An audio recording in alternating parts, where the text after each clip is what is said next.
Just because हमें कोई चीज़ मालूम है दैट डजंट मीन कि हम उसे अपनी लाइफ में इम्प्लीमेंट भी करते हैं. Hi, I am Krishna and today is the 180th day of my series 9 years in the making. I am going to share something really personal.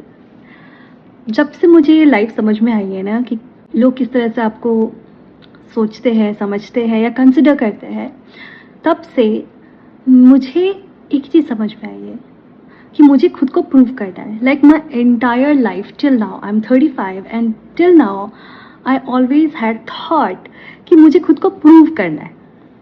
इसलिए मैंने बहुत मेहनत किया हमेशा से, लाइक बचपन से मैंने खुद को इतना ग्राइंड किया है सिर्फ इसलिए ताकि मैं लोगों को बता सकूं कि हाउ ग्रेट आई एम.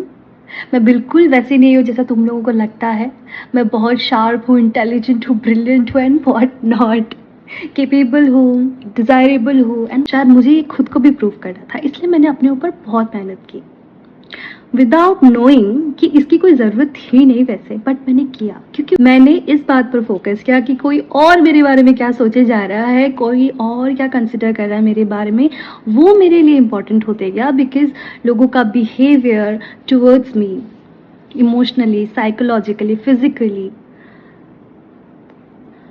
इतना सही नहीं रहा है, तो उसने मेरे अंदर, उस बिहेवियर ने मेरे अंदर एक वूंड पैदा कर दिया, एक ट्रॉमा पैदा कर दिया, जिसके कारण मैं हमेशा ये सोचती थी कि नहीं, मैं तो इस इंसान को ना गलत प्रूफ करके ही रहूँगी. तो मैं हर वो मुमकिन कोशिश करती थी जिससे मैं खुद को सही प्रूफ कर पाऊँ, ये प्रूफ कर पाऊँ मैं केपेबल हूँ.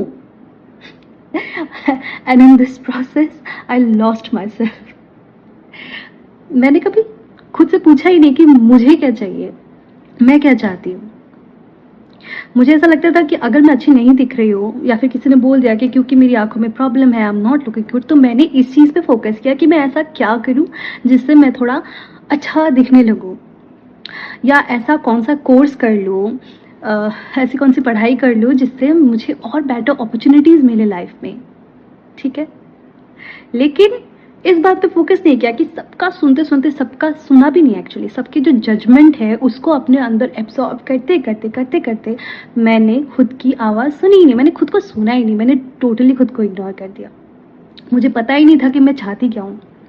ये मालूम था कि मुझे प्रूव करना है, और कुछ मालूम हो ना हो, बस मेरे को ये मालूम था कि हाँ, एक दिन मैं सबको दिखा दूंगी कि मैं क्या हूँ. हम दूसरों की एनर्जी को इतना ज़्यादा एब्जॉर्ब करते हैं ना अपनी एनर्जी में, तो हम ना उनके हिसाब से जीना शुरू कर देते हैं रेदर देन कि हमको क्या चाहिए, हम क्या सोचते हैं अपने लिए, या फिर अपने ईगो सेल्फ को इतना ज़्यादा सुनने लगते कि कैसे बोल दिया, कैसे मुझे छोड़ दिया, कैसे मुझे नीचा दिखा दिया.